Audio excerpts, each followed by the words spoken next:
ॐ श्री गणेशाय नमः। श्री सरस्वत्यै नमः। श्री वेदव्यासाय नमः। नारायणं नमस्कृत्य नरं चैव नरोत्तमं देवीं सरस्वतीं व्यासं ततो जयमुदीरयेत्। त्रयस्त्रिंशोऽध्यायः। धृतराष्ट्र विदुर संवाद। वैशंपायन उवाच। यहाँ से आरंभ हो रहा है प्रजागर पर्व। वैशंपायन उवाच। वैशंपायन जी कहते हैं, जन्मेजय, संजय के चले जाने पर महाबुद्धिमान राजा धृतराष्ट्र ने द्वारपाल से कहा, मैं विदुर से मिलना चाहता हूँ, उन्हें यहाँ शीघ्र बुला लाओ। धृतराष्ट्र का भेजा हुआ वह दूत जाकर विदुर से बोला, महामते, हमारे स्वामी महाराज धृतराष्ट्र आपसे मिलना चाहते हैं। उसके ऐसा कहने पर विदुर जी राजमहल के पास जाकर बोले, द्वारपाल, धृतराष्ट्र को मेरे आने की सूचना दे दो। द्वास्थ उवाच।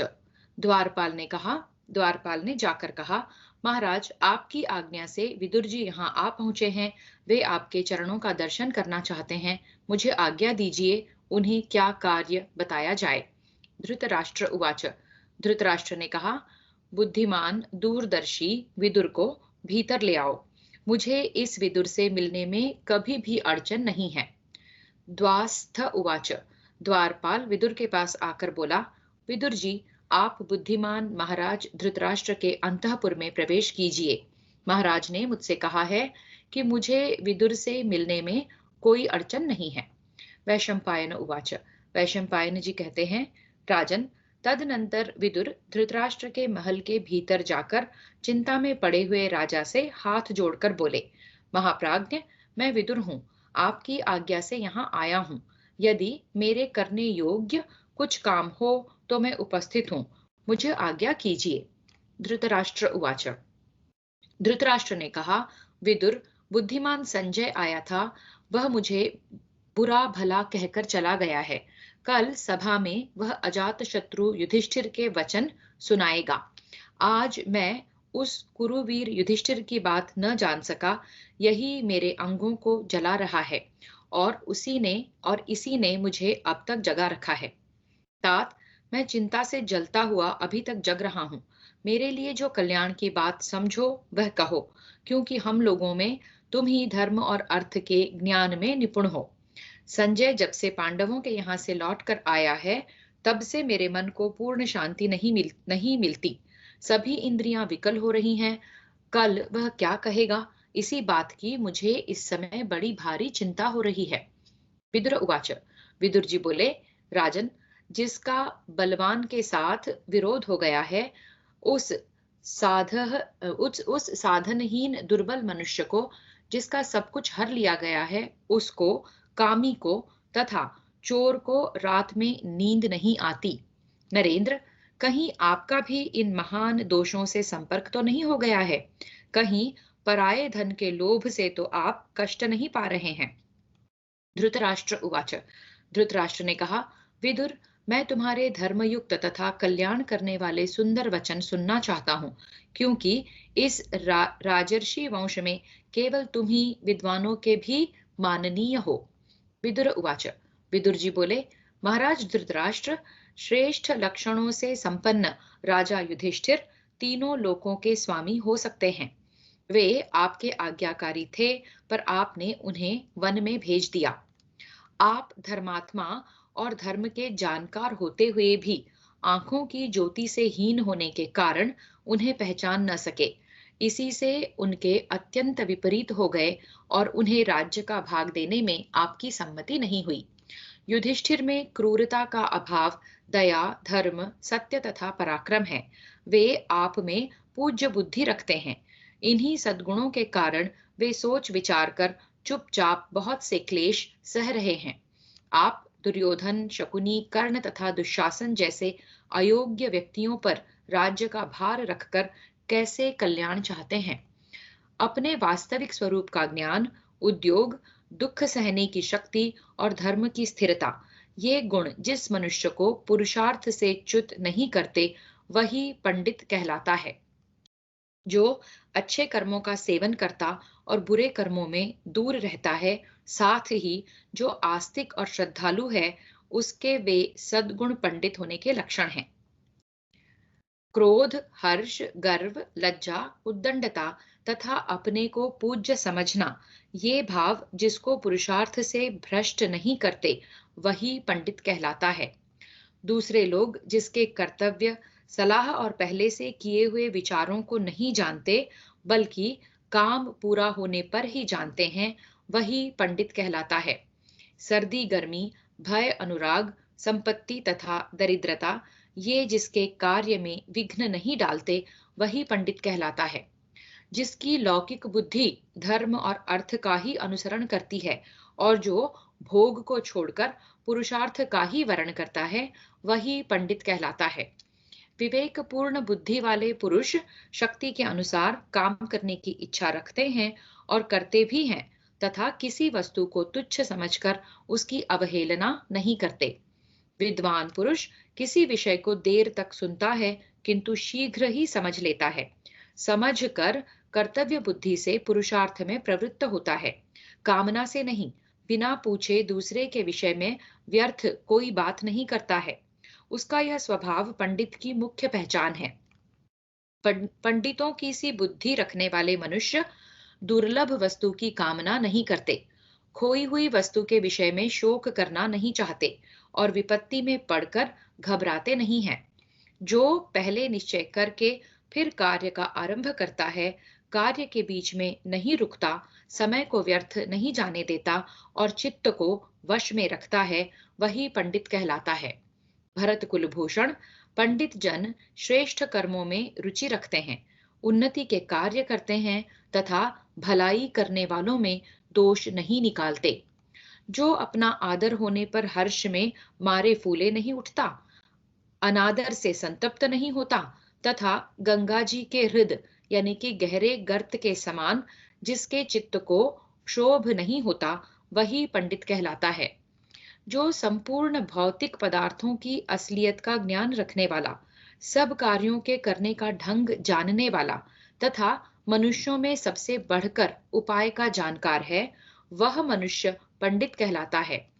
जिसकी वाणी कहीं रुकती नहीं, जो विचित्र ढंग से बातचीत करता है, तर्क में निपुण और प्रतिभाशाली है तथा जो ग्रंथ के तात्पर्य को शीघ्र बता सकता है, वह पंडित कहलाता है।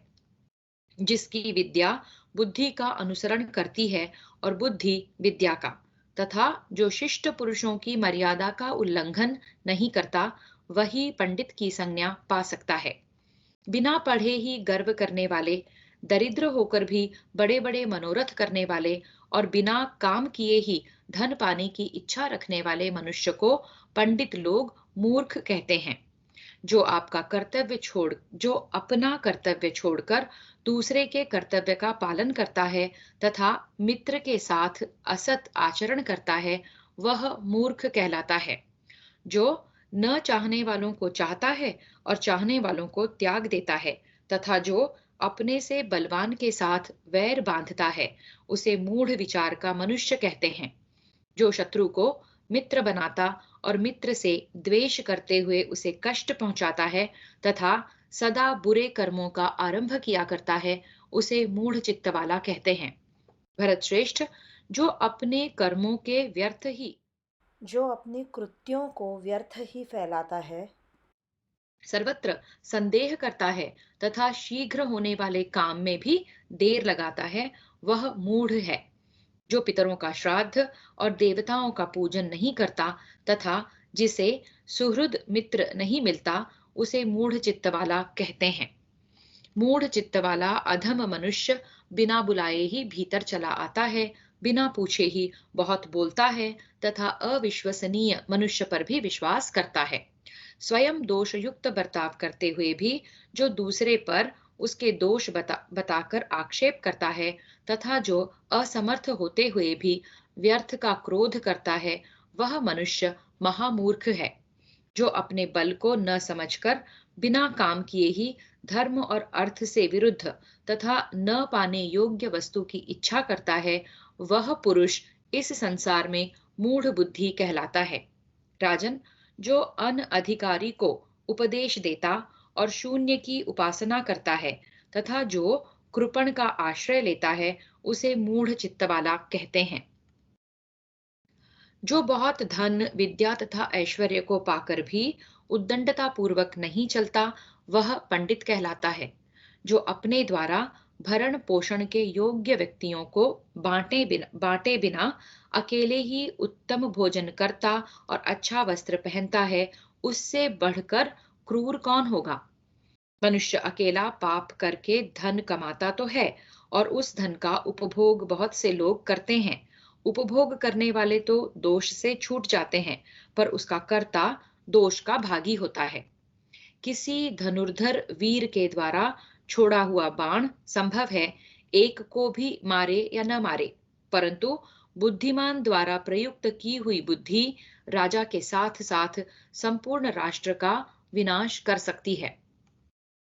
एक बुद्धि से दो कर्तव्य और अकर्तव्य का निश्चय करके, चार साम दान भेद दंड से, तीन शत्रु मित्र तथा उदासीन को वश में कीजिए, पांच इंद्रियों को जीतकर, छह संधि विग्रह यान आसन द्वैधी भाव और समाश्रय रूप गुणों को जानकर, तथा सात स्त्री जुआ मृगया मद्य कठोर वचन दंड की कठोरता और अन्याय से धनोपार्जन को छोड़कर सुखी हो जाइए। एक बुद्धि से दो कर्तव्य और अकर्तव्य का निश्चय करके, साम दान भेद दंड से शत्रु मित्र तथा उदासीन को वश में कीजिए, पांच इंद्रियों को जीतकर संधि विग्रह यान आसन द्वैधी भाव और समाश्रय रूप गुणों को जानकर, तथा स्त्री जुआ मृगया मद्य कठोर वचन दंड की कठोरता और अन्याय से धनोपार्जन को छोड़कर सुखी हो जाइए। विष का रस पीने वाले को ही मारता है, शस्त्र से एक का ही वध होता है, किंतु गुप्त मंत्रणा का प्रकाशित होना राष्ट्र और प्रजा के साथ ही राजा का भी विनाश कर डालता है। अकेले स्वादिष्ट भोजन न करें, अकेले किसी विषय का निश्चय न करें, अकेला रास्ता न चलें और बहुत से लोग सोए हों तो उनमें अकेला न जागता रहे।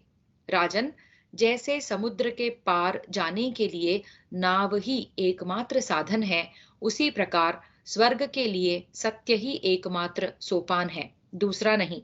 किंतु आप इसे नहीं समझ रहे हैं। क्षमाशील पुरुषों में एक ही दोष का आरोप होता है, दूसरे की तो संभावना ही नहीं है। वह दोष यह है कि क्षमाशील मनुष्य को लोग असमर्थ समझ लेते हैं, किंतु क्षमाशील पुरुष का वह दोष नहीं मानना चाहिए, क्योंकि क्षमा बहुत बड़ा बल है। क्षमा असमर्थ मनुष्यों का गुण तथा समर्थों का भूषण है। इस जगत में क्षमा वशीकरण रूप है। भला क्षमा से क्या नहीं सिद्ध होता। जिसके हाथ में शांति रूपी तलवार है, उसका दुष्ट पुरुष क्या कर लेंगे। तृण रहित स्थान में गिरी हुई आग अपने आप बुझ जाती है। क्षमाहीन पुरुष अपने को तथा दूसरे को भी दोष का भागी बना लेता है। केवल धर्म ही परम कल्याणकारक है। एकमात्र क्षमा ही शांति का सर्वश्रेष्ठ उपाय है। एक विद्या ही परम संतोष देने वाली है और एकमात्र अहिंसा ही सुख देने वाली है। समुद्र पर्यंत इस सारी पृथ्वी में ये दो प्रकार के अधम पुरुष हैं, अकर्मण्य गृहस्थ और कर्मों में लगा हुआ सन्यासी।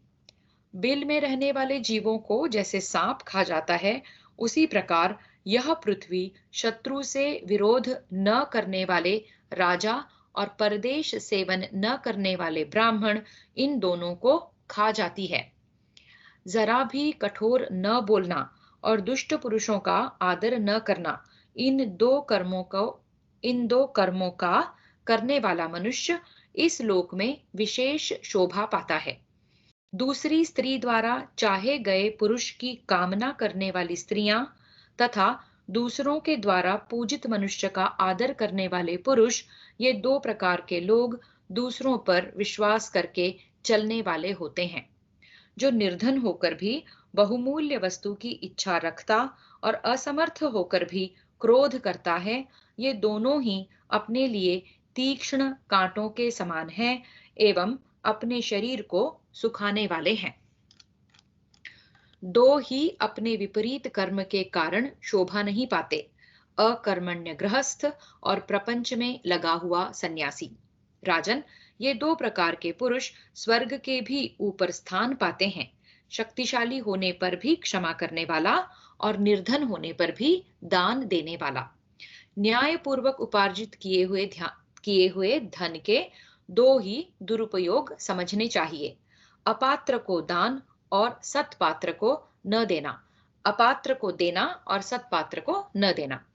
जो धनी होने पर भी दान न दे और दरिद्र होने पर भी कष्ट सहन न कर सके, इन दो प्रकार के मनुष्यों को गले में मजबूत पत्थर बांधकर पानी में डूब जाना चाहिए। पुरुष श्रेष्ठ, ये दो प्रकार के पुरुष सूर्य मंडल को भेद कर ऊर्ध्व गति को प्राप्त होते हैं। योग संयुक्त सन्यासी और संग्राम में शत्रुओं के सम्मुख युद्ध करके मारा गया योद्धा। भरत श्रेष्ठ, मनुष्यों की कार्य सिद्धि के लिए उत्तम, मध्यम और अधम, ये तीन प्रकार के न्यायानुकूल उपाय सुने जाते हैं, ऐसा वेद वेत्ता विद्वान जानते हैं। राजन, उत्तम, मध्यम और अधम, ये तीन प्रकार के पुरुष होते हैं। इनको यथा योग्य तीन ही प्रकार के कर्मों में लगना चाहिए। राजन, तीन ही धन के अधिकारी नहीं माने जाते, स्त्री, पुत्र तथा दास। ये जो कुछ कमाते हैं वह धन उसी का होता है जिसके अधीन ये रहते हैं। दूसरे के धन का हरण, दूसरे की स्त्री का संसर्ग तथा सुहृद मित्र का परित्याग, ये तीनों ही दोष मनुष्य के आयु, धर्म तथा कीर्ति का क्षय करने वाले होते हैं। काम, क्रोध और लोभ, ये आत्मा का नाश करने वाले नरक के तीन दरवाजे हैं, अतः इन तीनों को त्याग देना चाहिए। भारत, वरदान पाना, राज्य की प्राप्ति और पुत्र का जन्म, ये तीन एक एक और शत्रु के कष्ट से छूटना यह एक और, वे तीन और यह एक बराबर ही है। वरदान पाना, राज्य की प्राप्ति और पुत्र का जन्म, ये तीन एक और, शत्रु के कष्ट से छूटना यह एक और, वो तीन और ये एक एक बराबर ही हैं। भक्त, सेवक तथा मैं आपका ही हूं, ऐसा कहने वाले इन तीन प्रकार के शरणागत मनुष्यों को संकट में पड़ने पर भी नहीं छोड़ना चाहिए। थोड़ी बुद्धि वाले, दीर्घसूत्री, जल्दबाज और स्तुति करने वाले लोगों के साथ गुप्त सलाह नहीं करनी चाहिए। ये चारों महाबली राजा के लिए त्यागने योग्य बताए गए हैं। विद्वान पुरुष ऐसे लोगों को पहचान ले। तात, गृहस्थ धर्म में स्थित आप लक्ष्मीवान के घर में चार प्रकार के मनुष्यों को सदा रहना चाहिए। अपने कुटुंब का बूढ़ा, संकट में पड़ा हुआ उच्च कुल का मनुष्य, धनहीन मित्र और बिना संतान की बहन। महाराज, इंद्र के पूछने पर उनसे बृहस्पति जी ने जिन चारों को तत्काल फल देने वाला बताया था, उन्हें आप मुझसे सुनिए। देवताओं का संकल्प, बुद्धिमानों का प्रभाव, विद्वानों की नम्रता, पापियों का विनाश। चार कर्म भय को दूर करने वाले हैं, किंतु वे ही यदि ठीक तरह से संपादित न हों तो भय प्रदान करते हैं। वे कर्म हैं आदर के साथ अग्निहोत्र, आदर पूर्वक मौन का पालन, आदर पूर्वक स्वाध्याय और आदर के साथ यज्ञ का अनुष्ठान। भरत श्रेष्ठ, पिता, माता, अग्नि, आत्मा और गुरु, मनुष्यों के इन पांच अग्नियों की बड़ी यत्न से सेवा करनी चाहिए। मनुष्यों को इन पांच अग्नियों की बड़े यत्न से सेवा करनी चाहिए। देवता, पितर, मनुष्य, सन्यासी और अतिथि, इन पांचों की पूजा करने वाला मनुष्य शुद्ध यश प्राप्त करता है। राजन, आप जहां जहां जाएंगे वहां वहां मित्र, शत्रु, उदासीन, आश्रय देने वाले तथा आश्रय पाने वाले, ये पांच आपके पीछे लगे रहेंगे। पांच ज्ञानेंद्रियों वाले पुरुष की यदि एक भी इंद्रिय छिद्र यानी कि दोष युक्त हो जाए तो उससे उसकी बुद्धि इस प्रकार बाहर निकल जाती है जैसे मशक के छेद से पानी। ऐश्वर्य या उन्नति चाहने वाले पुरुषों को नींद, तंद्रा यानी कि ऊंघना, डर, क्रोध, आलस्य तथा दीर्घ सूत्रता, जल्दी हो जाने वाले काम में अधिक देर लगाने की आदत, इन 6 दुर्गुणों को त्याग देना चाहिए। फिर से देखते हैं। ऐश्वर्य या उन्नति चाहने वाले पुरुषों को नींद, तंद्रा यानी ऊंघना, डर, क्रोध, आलस्य तथा दीर्घ सूत्रता, जल्दी जल्दी हो जाने वाले काम में अधिक देर लगाने की आदत, इन 6 दुर्गुणों को त्याग देना चाहिए। उपदेश न देने वाले आचार्य, मंत्रोच्चारण न करने वाले होता, रक्षा करने में असमर्थ राजा, कटु वचन बोलने वाली स्त्री, ग्राम में रहने की इच्छा वाले ग्वाले तथा वन में रहने की इच्छा वाले नाई, इन 6 को उसी भांति छोड़ दें जैसे समुद्र की सैर करने वाला मनुष्य छिद्र युक्त नाव का परित्याग कर देता है। मनुष्य को कभी भी सत्य, दान, कर्मण्यता, अनसूया यानी कि गुणों में दोष देखने की प्रवृत्ति का अभाव, क्षमा तथा धैर्य, इन 6 गुणों का त्याग नहीं करना चाहिए।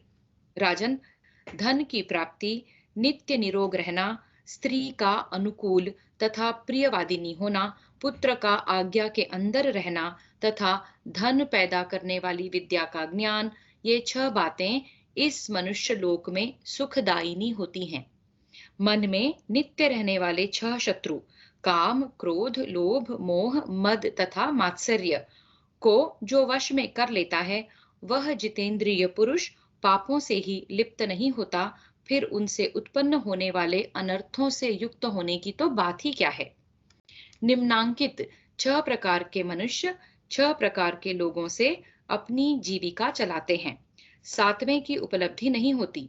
चोर असावधान पुरुष से, वैद्य रोगी से, कामोन्मत्त स्त्रियां कामियों से, पुरोहित यजमानों से, राजा झगड़ने वालों से तथा विद्वान पुरुष मूर्खों से अपनी जीविका चलाते हैं।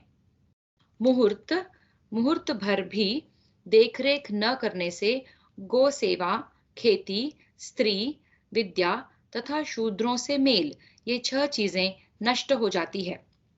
मुहूर्त शब्द का अर्थ 2 घड़ी होता है। एक घड़ी में 24 मिनट की एक घड़ी 24 मिनट की मानी जाती है। ये 6 प्रायः सदा अपने पूर्व उपकारी का सम्मान नहीं करते हैं। शिक्षा समाप्त हो जाने पर शिष्य आचार्य का, विवाहित बेटे माता का, काम वासना की शांति हो जाने पर पुरुष स्त्री का, कृत कार्य मनुष्य सहायक का, नदी की दुर्गम धारा पार कर लेने वाले पुरुष नाव का तथा रोगी पुरुष रोग छूटने के बाद वैद्य का। राजन, निरोग रहना, ऋणी न होना, परदेश में न रहना, अच्छे लोगों के साथ मेल होना, अपनी वृत्ति से जीविका चलाना और निर्भय होकर रहना, ये 6 मनुष्य लोक के सुख हैं। ईर्ष्या करने वाला, घृणा करने वाला, असंतोषी, क्रोधी, सदा शंकित रहने वाला और दूसरे के भाग्य पर जीवन निर्वाह करने वाला, ये 6 सदा दुखी रहते हैं। स्त्री विषयक आसक्ति, जुआ, शिकार, मद्यपान, वचन की कठोरता, अत्यंत कठोर दंड देना और धन का दुरुपयोग करना, ये 7 दुखदायी दोष राजा को सदा त्याग देने चाहिए। इनसे दृढ़ मूल राजा भी प्रायः नष्ट हो जाते हैं। विनाश के मुख में पड़ने वाले मनुष्य के 8 पूर्व चिन्ह हैं। प्रथम तो वह ब्राह्मणों से द्वेष करता है, फिर उनके विरोध का पात्र बनता है, ब्राह्मणों का धन हड़प लेता है, उनको मारना चाहता है, ब्राह्मणों की निंदा में आनंद मनाता है, उनकी प्रशंसा सुनना नहीं चाहता, यज्ञ यागादि में उनका स्मरण नहीं करता तथा कुछ मांगने पर उनमें दोष निकालने लगता है। इन सब दोषों को बुद्धिमान मनुष्य समझे और समझकर त्याग दे। भारत, मित्रों से समागम, अधिक धन की प्राप्ति, पुत्र का आलिंगन, मैथुन में संलग्न रहना, समय पर प्रिय वचन बोलना, अपने वर्ग के लोगों में उन्नति, अभीष्ट वस्तु की प्राप्ति और जन समाज में सम्मान, ये 8 हर्ष के सार दिखाई देते हैं और ये ही अपने लौकिक सुख के भी साधन होते हैं। बुद्धि, कुलीनता, इंद्रिय निग्रह, शास्त्र ज्ञान, पराक्रम, अधिक न बोलना, शक्ति के अनुसार दान और कृतज्ञता, ये 8 गुण पुरुष की ख्याति बढ़ा देते हैं। जो विद्वान पुरुष आंख, कान आदि 9 दरवाजे वाले, 3 सत्व, रज तथा तम रूप खंभों वाले, 5 ज्ञानेंद्रिय रूप साक्षी वाले, आत्मा के निवास स्थान, इस शरीर रूपी गृह को तत्व से जानता है, वह बहुत बड़ा ज्ञानी है। महाराज धृतराष्ट्र, 10 प्रकार के लोग धर्म के तत्व को नहीं जानते। उनके नाम सुनो। नशे में मत वाला, असावधान, पागल, थका हुआ, क्रोधी, भूखा, जल्दबाज, लोभी, भयभीत और कामी, ये 10 हैं। अतः इन सब लोगों में विद्वान पुरुष आसक्त न होवें। इसी विषय में असुरों के राजा प्रहलाद ने सुधन्वा के साथ अपने पुत्र के प्रति कुछ उपदेश दिया था। नीतिज्ञ लोग उस पुरातन इतिहास का उदाहरण देते हैं। जो राजा काम और क्रोध का त्याग करता है और जो सुपुत्र को धन देता है, विशेषज्ञ है, शास्त्रों का ज्ञाता और कर्तव्य को शीघ्र पूरा करने वाला है। उसके व्यवहार और वचनों को सब लोग प्रमाण मानते हैं। जो मनुष्यों में विश्वास उत्पन्न करना जानता है, जिनका अपराध प्रमाणित हो गया है, उन्हीं को जो दंड देता है, जो दंड देने की न्यूनाधिक मात्रा तथा क्षमा का उपयोग जानता है, उस राजा की सेवा में संपूर्ण संपत्ति चली आती है। जो किसी दुर्बल का अपमान नहीं करता, सदा सावधान रहकर शत्रु के साथ बुद्धिपूर्वक व्यवहार करता है, बलवानों के साथ युद्ध पसंद नहीं करता तथा समय आने पर पराक्रम दिखाता है, वही धीर है। जो धुरंधर महापुरुष आपत्ति पड़ने पर कभी दुखी नहीं होता, बल्कि सावधानी के साथ उद्योग का आश्रय लेता है तथा समय पर दुख सहता है, उसके शत्रु तो पराजित ही हैं। जो घर छोड़कर निरर्थक विदेशवास, पापियों से मेल, परस्त्री गमन, पाखंड, चोरी, चुगलखोरी तथा मदिरापान, इन सब का सेवन नहीं करता, वह सदा सुखी रहता है।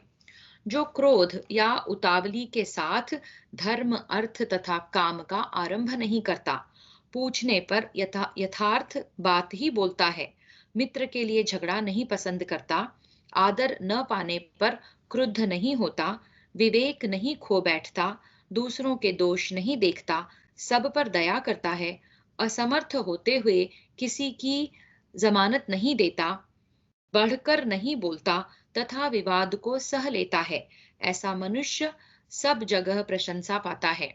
जो कभी उद्दंड का सा वेश नहीं बनाता, दूसरों के सामने अपने पराक्रम की श्लाघा भी नहीं करता, क्रोध से व्याकुल होने पर भी कटु वचन नहीं बोलता, उस मनुष्य को लोग सदा ही प्यारा बना लेते हैं। जो शांत हुई वैर की आग को फिर प्रज्वलित नहीं करता, गर्व नहीं करता, हीनता नहीं दिखाता तथा मैं विपत्ति में पड़ा हूं ऐसा सोचकर अनुचित काम नहीं करता, उस उत्तम आचरण वाले पुरुष को आर्यजन सर्वश्रेष्ठ कहते हैं।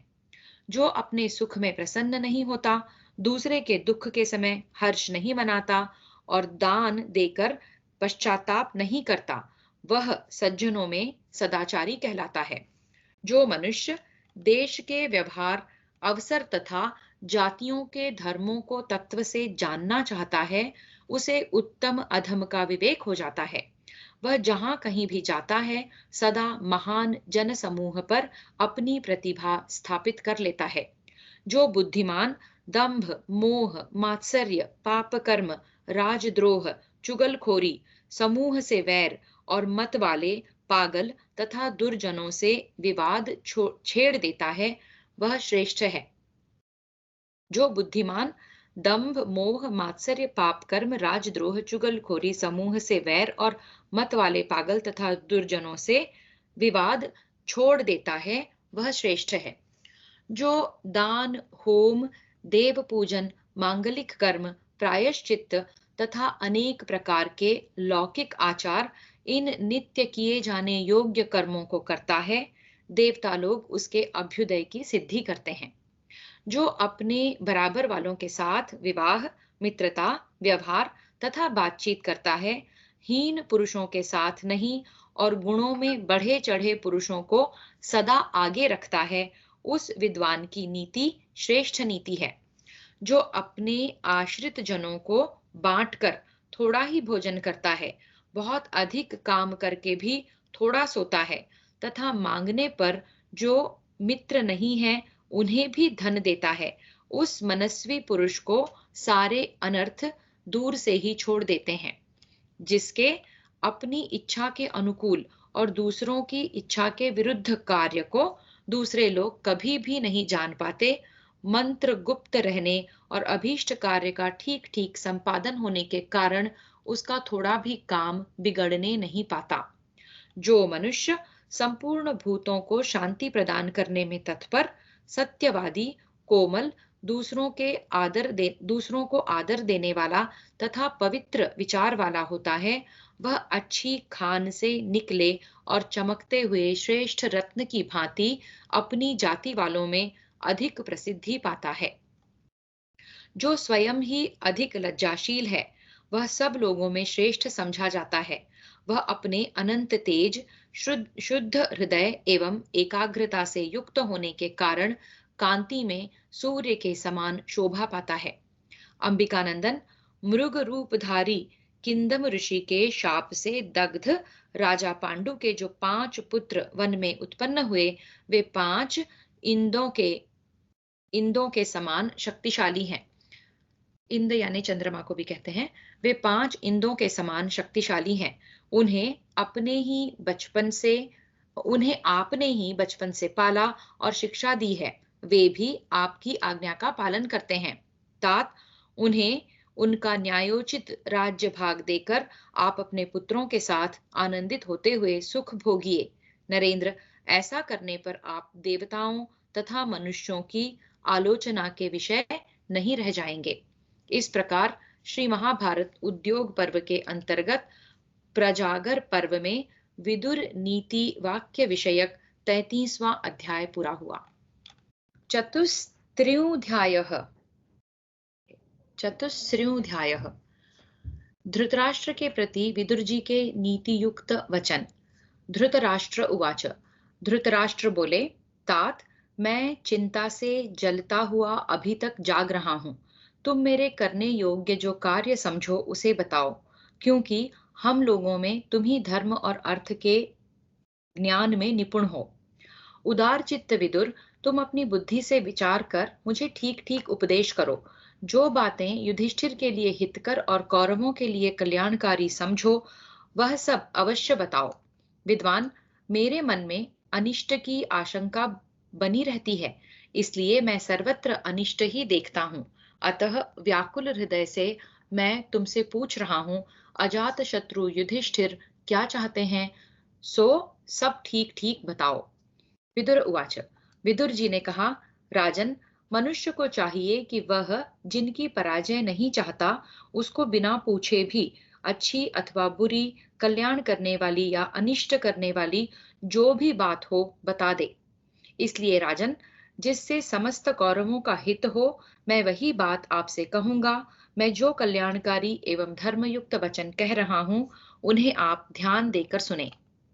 भारत असत उपायों यानी कि अन्याय पूर्वक युद्ध एवं द्यूत आदि का प्रयोग करके जो कपटपूर्ण कार्य सिद्ध होते हैं, उनमें आप मन मत लगाइए।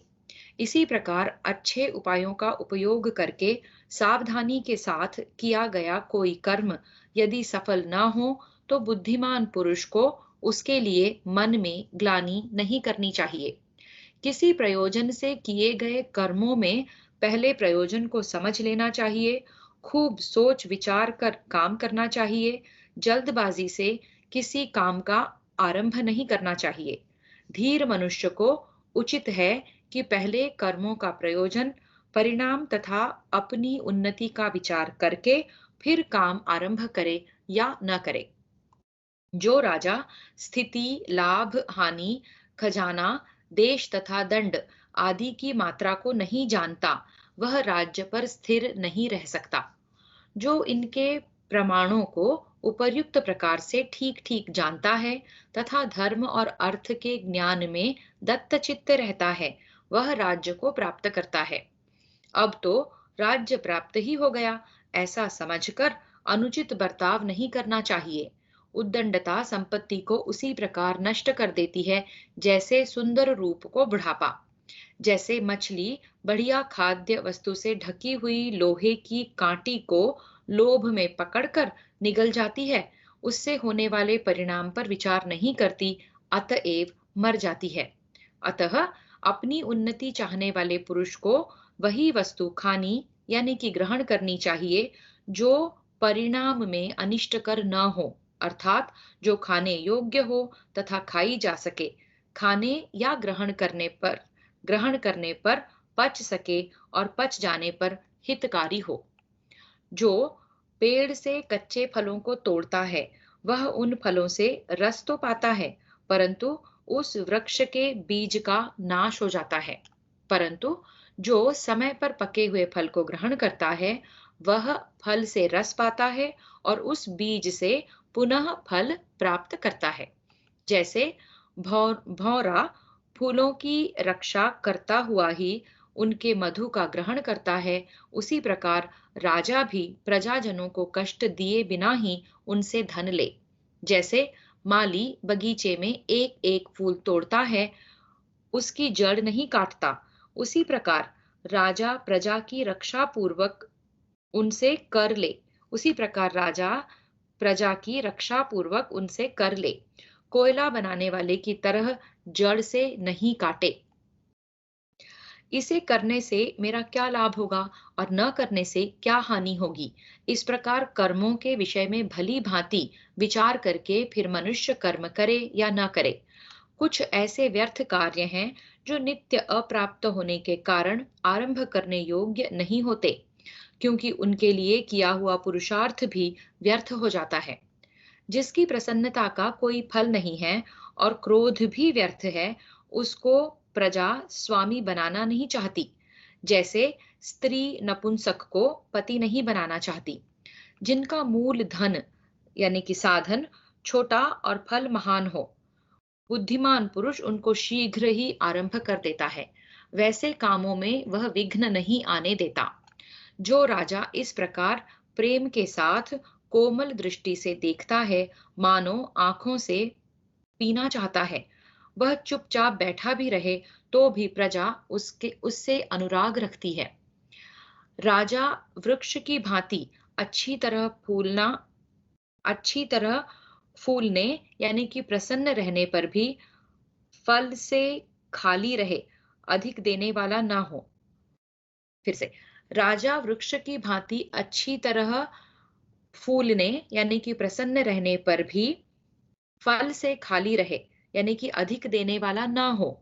यदि फल से युक्त देने वाला हो तो भी जिस पर चढ़ा न जा सके, ऐसा पहुंच के बाहर होकर रहे।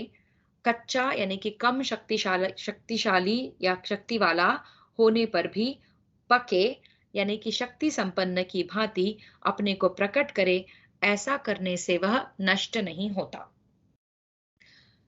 राजा वृक्ष की भांति अच्छी तरह प्रसन्न रहने पर भी फल से खाली रहे, अधिक देने वाला न रहे। यदि फल से युक्त देने वाला हो तो भी जिस पर चढ़ा न जा सके, ऐसा पहुंच के बाहर होकर रहे।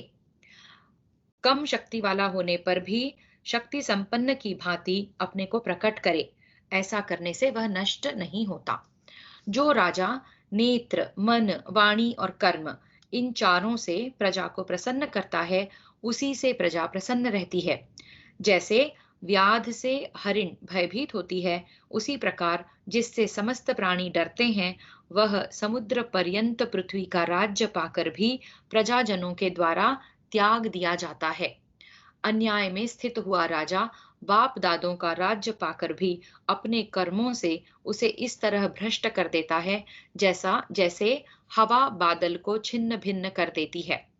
परंपरा से सज्जन पुरुषों द्वारा किए हुए धर्म का आचरण करने वाले राजा के राज्य की पृथ्वी धन धान्य से पूर्ण होकर उन्नति को प्राप्त होती है और उसके ऐश्वर्य को बढ़ाती है।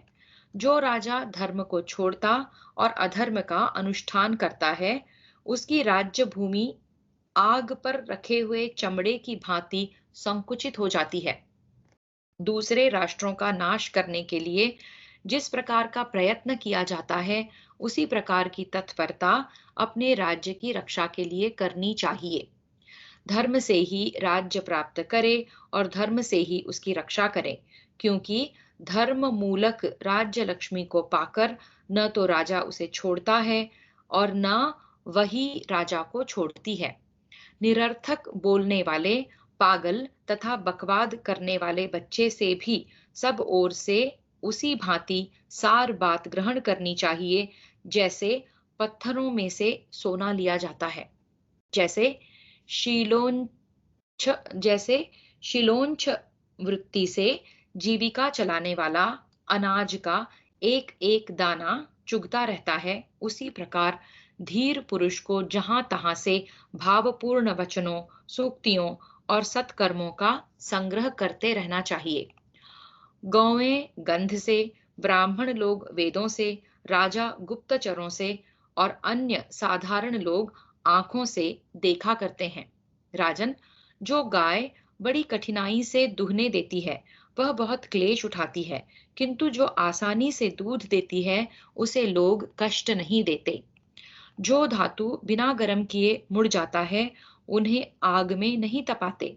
जो काठ स्वयं झुका होता है, उसे कोई झुकाने का प्रयत्न नहीं करता। इस दृष्टांत के अनुसार बुद्धिमान पुरुष को अधिक बलवान के सामने झुक जाना चाहिए। जो अधिक बलवान के सामने झुकता है, वह मानो इंद्र को प्रणाम करता है। पशुओं के रक्षक या स्वामी हैं बादल, राजाओं के सहायक हैं मंत्री, स्त्रियों के बंधु रक्षक हैं पति और ब्राह्मणों के बांधव हैं वेद। सत्य से धर्म की रक्षा होती है, योग से विद्या सुरक्षित होती है, सफाई से सुंदर रूप की रक्षा होती है और सदाचार से कुल की रक्षा होती है। भली भांति संभाल कर रखने से नाज की रक्षा होती है। फेरने से घोड़े सुरक्षित रहते हैं। बारंबार देखभाल करने से गौओं की तथा मैले वस्त्रों से स्त्रियों की रक्षा होती है। मेरा ऐसा विचार है कि सदाचार से हीन मनुष्य का केवल ऊंचा कुल मान्य नहीं हो सकता, क्योंकि नीच कुल में उत्पन्न मनुष्य का भी सदाचार श्रेष्ठ माना जाता है। जो दूसरों के धन, रूप, पराक्रम, कुलीनता, सुख, सौभाग्य और सम्मान पर डाह करता है, उसका यह रोग असाध्य है। न करने योग्य काम करने से, करने योग्य काम में प्रमाद करने से तथा कार्य सिद्धि होने के पहले ही मंत्र प्रकट हो जाने से डरना चाहिए। जिससे नशा चढ़े, ऐसी मादक वस्तु नहीं पीनी चाहिए। विद्या का मद, धन का मद और तीसरा ऊंचे कुल का मद है। ये घमंडी पुरुषों के लिए तो मद हैं, परंतु ये विद्या, धन और कुलीनता ही सज्जन पुरुषों के लिए दम के साधन हैं। कभी किसी कार्य में सज्जनों द्वारा प्रार्थित होने पर कभी किसी कार्य में सज्जनों द्वारा प्रार्थित होने पर दुष्ट लोग अपने को प्रसिद्ध दुष्ट जानते हुए भी सज्जन मानने लगते हैं। कभी किसी कार्य में सज्जनों द्वारा प्रार्थित होने पर भी दुष्ट लोग अपने को प्रसिद्ध दुष्ट जानते हुए भी सज्जन मानने लगते हैं। मनस्वी पुरुषों को सहारा देने वाले संत हैं, संतों के भी सहारे संत ही हैं, दुष्टों को भी सहारा देने वाले संत हैं, पर दुष्ट लोग संतों को सहारा नहीं देते। अच्छे वस्त्र वाला सभा को जीतता, यानी कि अपना प्रभाव जमा लेता है। जिसके पास गौ है, वह दूध, घी, मक्खन, खोवा आदि पदार्थों के आस्वादन से मीठे स्वाद की आकांक्षा को जीत लेता है। सवारी से चलने वाला मार्ग को जीत लेता, यानी तय कर लेता है, और शील स्वभाव वाला पुरुष सब पर विजय पा लेता है। पुरुष में शील ही प्रधान है, जिसका वही नष्ट हो जाता है। इस संसार में उसका जीवन, धन और बंधुओं से कोई प्रयोजन सिद्ध नहीं होता। पुरुषों में शील ही प्रधान है, जिसका वही नष्ट हो जाता है। इस संसार में उसका जीवन, धन और बंधुओं से कोई प्रयोजन सिद्ध नहीं होता।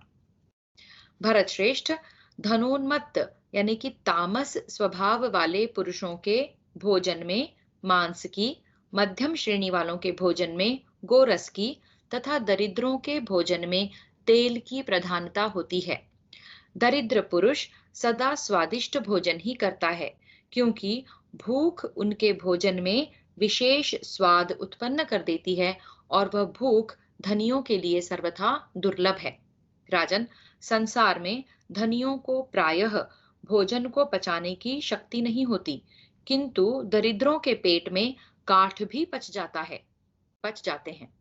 अधम पुरुषों को जीविका न होने से भय लगता है, मध्यम श्रेणी के पुरुषों को मृत्यु से भय होता है, परंतु उत्तम पुरुषों को अपमान से ही महान भय होता है। यूं तो मादक वस्तुओं के पीने का नशा आदि भी नशा ही है, किंतु ऐश्वर्य का नशा तो बहुत ही बुरा है, क्योंकि ऐश्वर्य के मद से मत वाला पुरुष भ्रष्ट हुए बिना होश में नहीं आता।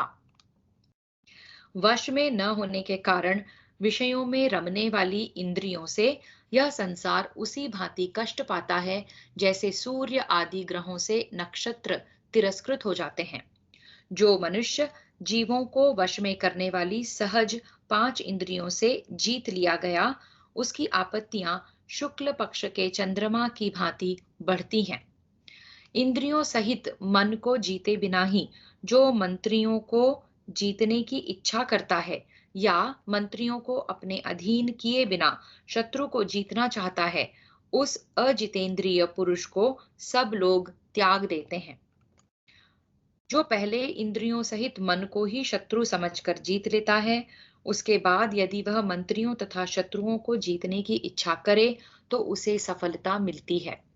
इंद्रियों तथा मन को जीतने वाले, अपराधियों को दंड देने वाले और जांच परख कर काम करने वाले धीर पुरुष की लक्ष्मी अत्यंत सेवा करती है।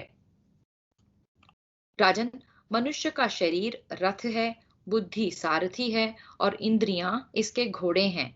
इनको वश में करके सावधान रहने वाला चतुर एवं धीर पुरुष काबू में किए हुए घोड़ों से रथ की भांति सुखपूर्वक संसार पथ का अतिक्रमण करता है। शिक्षा न पाए हुए तथा काबू में न आने वाले घोड़े जैसे मूर्ख सारथी को मार्ग में मार गिराते हैं, वैसे ही ये इंद्रियां वश में न आने पर पुरुष को मार डालने में भी समर्थ होती हैं। इंद्रियों को वश में न रखने के कारण अर्थ को अनर्थ और अनर्थ को अर्थ समझकर अज्ञानी पुरुष बहुत बड़े दुख को भी सुख मान बैठता है। जो धर्म और अर्थ का परित्याग करके इंद्रियों के वश में हो जाता है, वह शीघ्र ही ऐश्वर्य, प्राण, धन तथा स्त्री से भी हाथ धो बैठता है। जो अधिक धन का स्वामी होकर भी इंद्रियों पर अधिकार नहीं रखता, वह इंद्रियों को वश में न रखने के कारण ही ऐश्वर्य से भ्रष्ट हो जाता है। मन, बुद्धि और इंद्रियों को अपने अधीन कर अपने से ही अपने आत्मा को जानने की इच्छा करे, क्योंकि आत्मा ही अपना बंधु और आत्मा ही अपना शत्रु है। जिसने स्वयं अपने आत्मा को ही जीत लिया है, उसका आत्मा ही उसका बंधु है। वही आत्मा जीता गया होने पर सच्चा बंधु और वही न जीता हुआ होने पर शत्रु है। राजन, जिस प्रकार सूक्ष्म छेद वाले जाल में फंसी हुई 2 बड़ी बड़ी मछलियां मिलकर जाल को काट डालती हैं, उसी प्रकार ये काम और क्रोध दोनों विवेक को लुप्त कर देते हैं। जो इस जगत में धर्म तथा अर्थ का विचार करके विजय साधन सामग्री का संग्रह करता है, वही उस सामग्री से युक्त होने के कारण सदा सुख पूर्वक समृद्धिशाली होता रहता है। जो चित्त के विकारभूत 5 इंद्रिय रूपी भीतरी शत्रुओं को जीते बिना ही दूसरे शत्रुओं को जीतना चाहता है, उसे शत्रु पराजित कर देते हैं। इंद्रियों पर अधिकार न होने के कारण बड़े बड़े साधु भी अपने कर्मों से तथा राजा लोग राज्य के भोग विलासों से बंधे रहते हैं। पापाचारी दुष्टों का त्याग न करके उनके साथ मिले रहने से निरपराध सज्जनों को भी उन पापियों के समान ही दंड प्राप्त होता है। जैसे सूखी लकड़ी में मिल जाने से गीली भी जल जाती है, इसीलिए दुष्ट पुरुषों के साथ कभी मेल न करें। जो 5 विषयों की ओर दौड़ने वाले अपने 5 इंद्रिय रूपी शत्रुओं को मोह के कारण वश में नहीं करता, उस मनुष्य को विपत्ति ग्रस लेती है। गुणों में दोष न देखना, सरलता, पवित्रता, संतोष, प्रिय वचन बोलना, इंद्रिय दमन, सत्य भाषण तथा सरलता, ये गुण दुरात्मा पुरुषों में नहीं होते। भारत आत्मज्ञान, अक्रोध, सहनशीलता, धर्मपरायणता, वचन की रक्षा तथा दान, ये गुण अधम पुरुषों में नहीं होते। मूर्ख मनुष्य विद्वानों को गाली और निंदा से कष्ट पहुंचाते हैं। गाली देने वाला पाप का भागी होता है और क्षमा करने वाला पाप से मुक्त हो जाता है। दुष्ट पुरुषों का बल है हिंसा, राजाओं का बल है दंड देना, स्त्रियों का बल है सेवा और गुणवानों का बल है क्षमा। राजन, वाणी का पूर्ण संयम तो बहुत कठिन माना गया है, परंतु विशेष अर्थयुक्त और चमत्कार पूर्ण वाणी भी अधिक नहीं बोली जा सकती। इसलिए अत्यंत दुष्कर होने पर भी वाणी का संयम करना ही उचित है। राजन, मधुर शब्दों में कही हुई बात अनेक प्रकार से कल्याण करती है, किंतु वही यदि कटु शब्दों में कही जाए तो महान अनर्थ का कारण बन जाती है।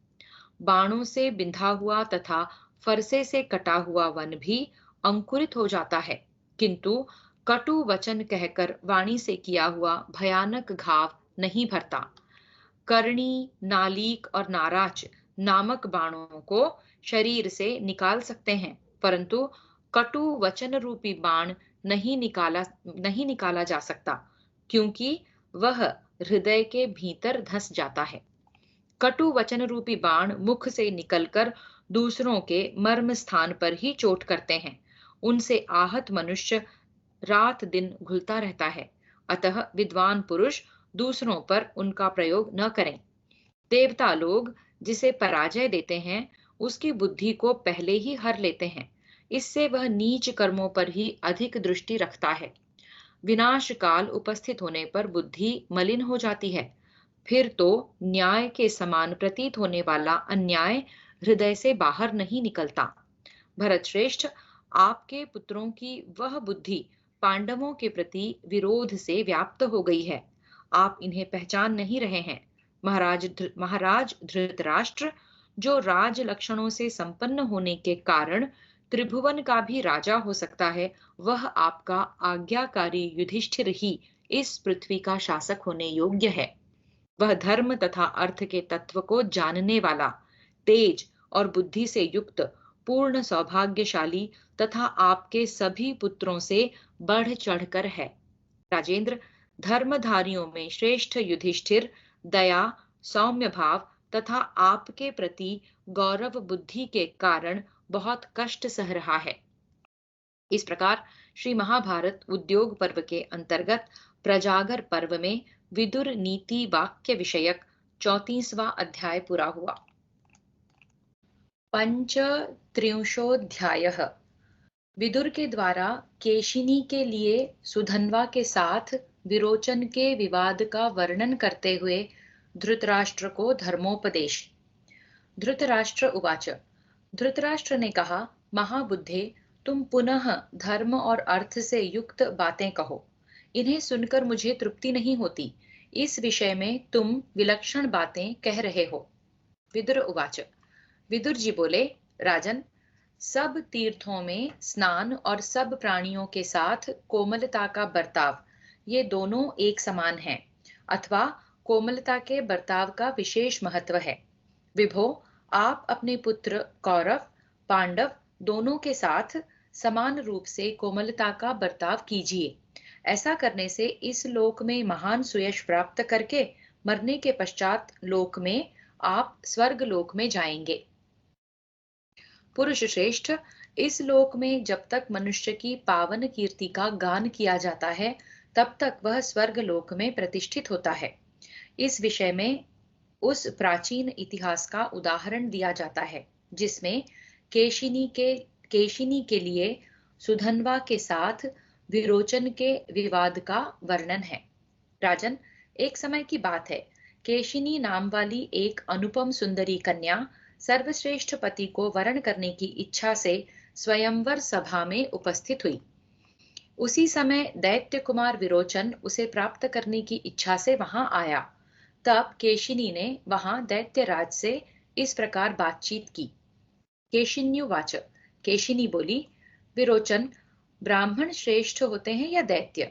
यदि ब्राह्मण श्रेष्ठ होते हैं तो सुधन्वा ब्राह्मण ही मेरी शैया पर क्यों न बैठें, अर्थात मैं सुधन्वा से ही विवाह क्यों न करूं?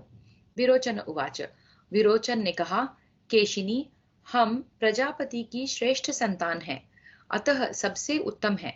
यह सारा संसार हम लोगों का ही है। हमारे सामने देवता क्या हैं और ब्राह्मण कौन चीज है? केशिन्युवाच, केशिनी बोली, विरोचन, इसी जगह हम दोनों प्रतीक्षा करें।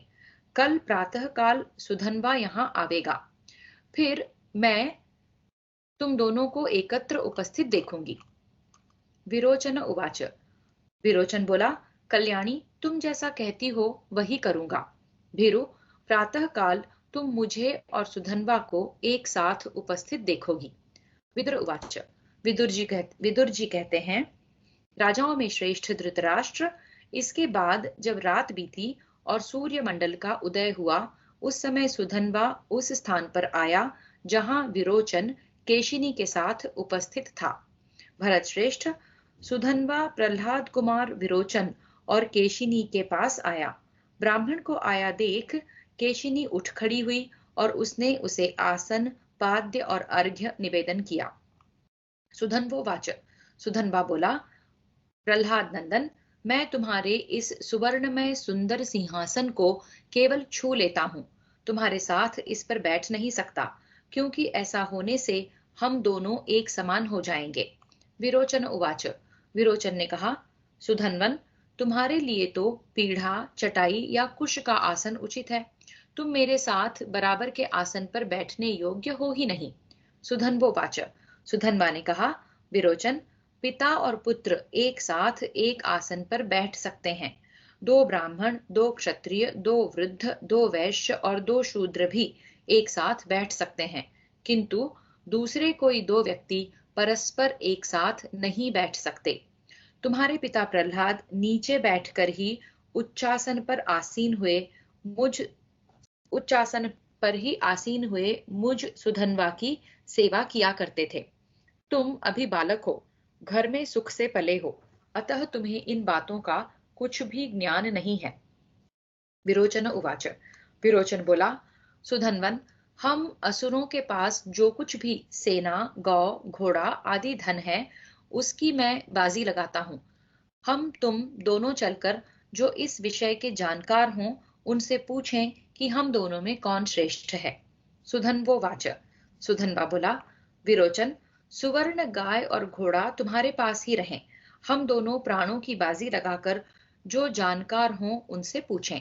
विरोचन उवाच, विरोचन ने कहा, अच्छा, प्राणों की बाजी लगाने के पश्चात हम दोनों कहाँ चलेंगे?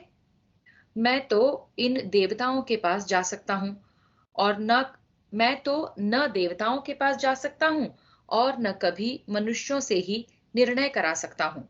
सुधन्वोवाच, सुधन्वा बोला, प्राणों की बाजी लग जाने पर हम दोनों तुम्हारे पिता के पास चलेंगे। मुझे विश्वास है कि प्रहलाद अपने बेटे के जीवन के लिए भी झूठ नहीं बोल सकते हैं। विदुर उवाच, विदुर जी कहते हैं, राजन, इस तरह बाजी लगाकर परस्पर क्रुद्ध हो विरोचन और सुधन्वा दोनों दोनों उस समय वहां गए जहां प्रहलाद थे। प्रहलाद उवाच, प्रहलाद ने मन ही मन कहा, जो कभी भी एक साथ नहीं चले थे, वे ही दोनों, ये सुधन्वा और विरोचन, आज सांप की तरह क्रुद्ध होकर एक ही राह से आते दिखाई देते हैं। फिर प्रकट रूप में विरोचन से कहा, विरोचन, मैं तुमसे पूछता हूँ, क्या सुधनवा के साथ तुम्हारी मित्रता हो गई है? फिर कैसे एक साथ आ रहे हो? पहले तो तुम दोनों कभी एक साथ नहीं चलते थे। विरोचन उवाच। विरोचन बोला, पिताजी, सुधनवा के साथ मेरी मित्रता नहीं हुई है। हम दोनों प्राणों की बाजी लगाए आ रहे हैं। मैं आपसे यथार्थ बात पूछता हूँ। मेरे प्रश्न का झूठ उत्तर न दीजिएगा। प्रहलाद उवाच। प्रहलाद ने कहा, सेवकों, सुधनवा के लिए जल और मधुपर्क भी लाओ। फिर सुधनवा से कहा, ब्राह्मण, तुम मेरे पूजनीय अतिथि हो। मैंने तुम्हें दान करने के लिए खूब मोटी ताजी सफेद गौ रख रखी है। सुधन्वो वाच।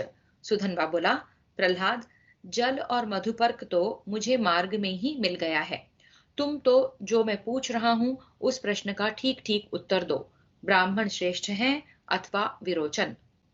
प्रहलाद उवाच। प्रहलाद बोले, ब्राह्मण, मेरे एक ही पुत्र है और इधर तुम स्वयं उपस्थित हो। भला तुम दोनों के विवाद में मेरे जैसा मनुष्य कैसे निर्णय दे सकता है?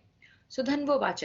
सुधन्वा बोला, मतिमन, तुम्हारे पास गौ तथा दूसरा जो कुछ भी प्रिय धन हो वह सब अपने औरस पुत्र विरोचन को दे दो।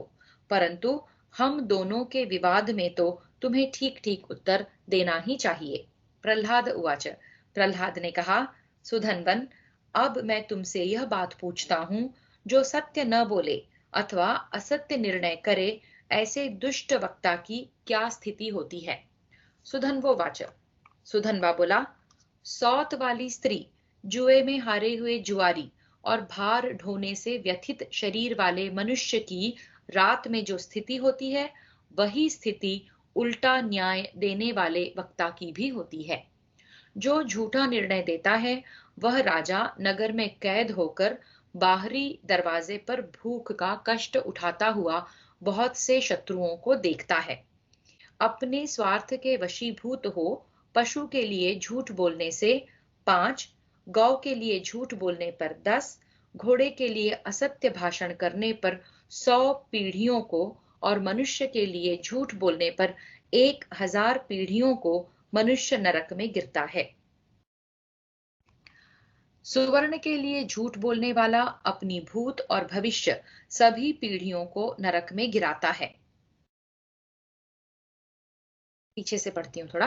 अपने स्वार्थ के लिए वशीभूत हो पशु के लिए झूठ बोलने से 5, गौ के लिए झूठ बोलने पर 10, घोड़े के लिए असत्य भाषण करने पर 100 पीढ़ियों को और मनुष्य के लिए झूठ बोलने पर 1000 पीढ़ियों को मनुष्य नरक में गिराता है। सुवर्ण के लिए झूठ बोलने वाला अपनी भूत और भविष्य सभी पीढ़ियों को नरक में गिराता है। पृथ्वी तथा स्त्री के लिए झूठ कहने वाला तो अपना सर्वनाश ही कर लेता है। इसलिए तुम भूमि या स्त्री के लिए कभी झूठ न बोलना। प्रहलाद उवाच। प्रहलाद ने कहा, विरोचन, सुधनवा के पिता अंगिरा मुझसे श्रेष्ठ हैं। सुधनवा तुमसे श्रेष्ठ हैं। इसकी माता तुम्हारी माता से श्रेष्ठ हैं। अतः तुम आज सुधनवा के द्वारा जीते गए। विरोचन।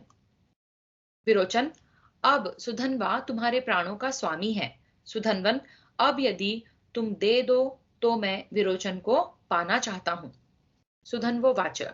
सुधनवा बोला, प्रहलाद, तुमने धर्म को ही स्वीकार किया है, स्वार्थवश झूठ नहीं कहा है, इसलिए अब तुम्हारे इस दुर्लभ पुत्र को फिर तुम्हें दे रहा हूं। प्रहलाद, तुम्हारे इस पुत्र विरोचन को मैंने पुनः तुम्हें दे दिया, किंतु अब यह कुमारी केशिनी के निकट चलकर मेरे पैर धोवे। विदुर उवाच। विदुर जी कहते हैं, इसलिए राजेंद्र, आप पृथ्वी के लिए झूठ न बोलें। बेटे के स्वार्थवश सच्ची बात न कहकर पुत्र और मंत्रियों के साथ विनाश के मुख में न जाएं। देवता लोग चरवाहों की तरह डंडा लेकर किसी का पहरा नहीं देते। वे जिसकी रक्षा करना चाहते हैं उसे उत्तम बुद्धि से युक्त कर देते हैं। मनुष्य जैसे जैसे कल्याण में मन लगाता है वैसे ही वैसे उसके सारे अभीष्ट सिद्ध होते हैं। इसमें तनिक भी संदेह नहीं है। कपटपूर्ण कपटपूर्ण व्यवहार व्यवहार करने करने वाले वाले मायावी मायावी को को वेद पापों से मुक्त नहीं करते, किंतु जैसे पंख निकलकर आने पर चिड़ियों के बच्चे घोंसला छोड़ देते हैं, उसी प्रकार वेद भी अंतकाल में उस मायावी को त्याग देते हैं। शराब पीना, कलह, समूह के साथ वैर, पति पत्नी में भेद पैदा करना, कुटुंब वालों में भेद बुद्धि उत्पन्न करना, राजा के साथ द्वेष, स्त्री और पुरुषों में विवाद और बुरे रास्ते, ये सब त्याग देने योग्य बताए गए हैं। हस्तरेखा देखने वाला, चोरी करके व्यापार करने वाला, जुआरी, वैद्य, शत्रु, मित्र और नर्तक, इन सातों को कभी भी गवाह न बनावे। आदर के साथ अग्निहोत्र, आदर पूर्वक मौन का पालन, आदर पूर्वक स्वाध्याय और आदर के साथ यज्ञ का अनुष्ठान, ये चार कर्म भय को दूर करने वाले हैं, किंतु वे ही यदि ठीक तरह से संपादित न हो तो भय प्रदान करने वाले होते हैं।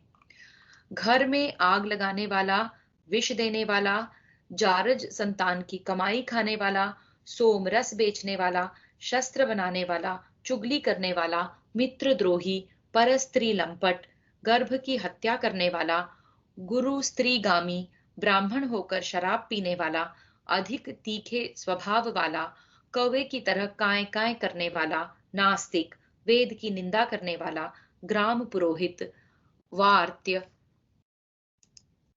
वार्त्य मतलब यज्ञोपवीतहीन पिता का पुत्र, उपनयन संस्कार का समय व्यतीत होने पर भी यज्ञोपवीत रहित, विवाहित होने पर भी यज्ञोपवीतहीन, ये तीन प्रकार के व्रात्य कहे गए हैं। ग्राम पुरोहित, व्रात्य, क्रूर तथा शक्तिमान होते हुए भी मेरी रक्षा करो, इस प्रकार कहने वाले शरणागत का जो वध करता है, ये सब के सब ब्रह्म हत्यारों के समान हैं। जलती हुई आग से सुवर्ण की पहचान होती है, सदाचार से सत्पुरुष की, व्यवहार से श्रेष्ठ पुरुष की, भय प्राप्त होने पर शूर की, आर्थिक कठिनाई में धीर की और कठिन आपत्ति में शत्रु एवं मित्र की परीक्षा होती है। बुढ़ापा सुंदर रूप को, आशा धीरता को, मृत्यु प्राणों को, असूया गुणों में दोष देखने का स्वभाव धर्माचरण को, क्रोध लक्ष्मी को, नीच पुरुषों की सेवा सत स्वभाव को, काम लज्जा को और अभिमान सर्वस्व को नष्ट कर देता है। शुभ कर्मों से लक्ष्मी की उत्पत्ति होती है, प्रगल्भता से वह बढ़ती है, चतुरता से जड़ जमा लेती है और संयम से सुरक्षित रहती है। 8 गुण पुरुष की शोभा बढ़ाते हैं, बुद्धि, कुलीनता, दम, शास्त्र ज्ञान, पराक्रम, बहुत न बोलना, यथाशक्ति दान देना और कृतज्ञ होना। तात एक गुण ऐसा है जो इन सभी महत्वपूर्ण गुणों पर हठात अधिकार जमा लेता है। जिस समय राजा किसी मनुष्य का सत्कार करता है, उस समय यह एक ही गुण सभी गुणों से बढ़कर शोभा पाता है। राजन, मनुष्य लोक में 8 गुण स्वर्ग लोक का दर्शन करवाने वाले हैं। इसमें से 4 तो संतों के साथ नित्य संबद्ध है, उनमें सदा विद्यमान रहते हैं, और 4 का सज्जन पुरुष अनुसरण करते हैं। यज्ञ, दान, शास्त्रों का अध्ययन और तप, ये 4 सज्जनों के साथ नित्य संबद्ध है, और इंद्रिय निग्रह, सत्य, सरलता तथा कोमलता, इन चारों का संत लोग अनुसरण करते हैं। यज्ञ, अध्ययन, दान, तप, सत्य, क्षमा, दया और निर्लोभता, ये धर्म के 8 प्रकार के मार्ग बताए गए हैं। इनमें से पहले चारों का तो कोई दंभी पुरुष भी दंभ के लिए सेवन कर सकता है, परंतु अंतिम 4 तो जो महात्मा नहीं हैं, उनमें रह ही नहीं सकते। जिस सभा में बड़े बूढ़े नहीं, वह सभा नहीं। जो धर्म की बात न कहें, वे बूढ़े नहीं। जिसमें सत्य नहीं, वह धर्म नहीं। जो कपट से पूर्ण हो, वह सत्य नहीं है।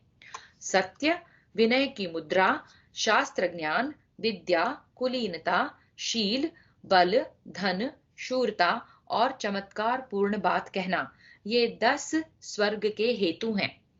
पाप कीर्ति वाला निंदित मनुष्य पापाचरण करता हुआ पाप के फल को ही प्राप्त करता है और पुण्य कीर्ति वाला प्रशंसित मनुष्य पुण्य करता हुआ अत्यंत पुण्य फल का ही उपभोग करता है।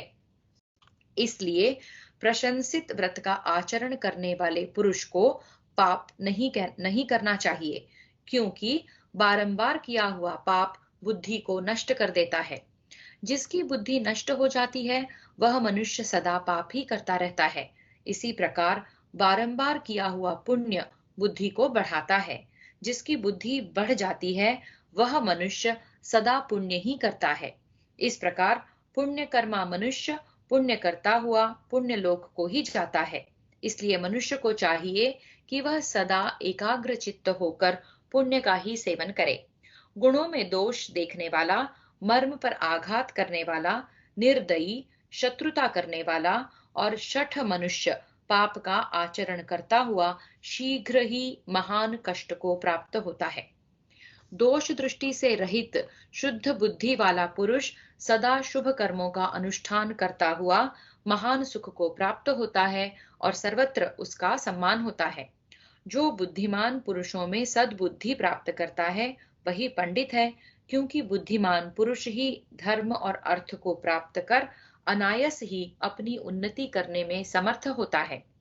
दिन भर में ही वह कार्य कर ले जिससे वह रात में सुख से रह सके, और 8 महीनों में ही वह कार्य कर ले जिससे वर्षा के 4 महीने सुख से व्यतीत कर सके।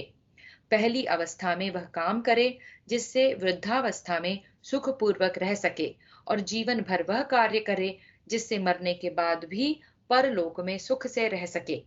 सज्जन पुरुष पच जाने पर अन्न की, निष्कलंक यौवन बीत जाने पर स्त्री की, संग्राम जीत लेने पर शूर की और संसार सागर को पार कर लेने पर तपस्वी की प्रशंसा करते हैं। अधर्म से प्राप्त हुए धन के द्वारा जो दोष छिपाया जाता है वह तो छिपता नहीं, परंतु दोष छिपाने के कारण उससे भिन्न और नया दोष प्रकट हो जाता है। अपने मन और इंद्रियों को वश में करने वाले शिष्यों के शासक गुरु हैं। दुष्टों के शासक राजा हैं और छिपे छिपे पाप करने वालों के शासक सूर्यपुत्र यमराज हैं।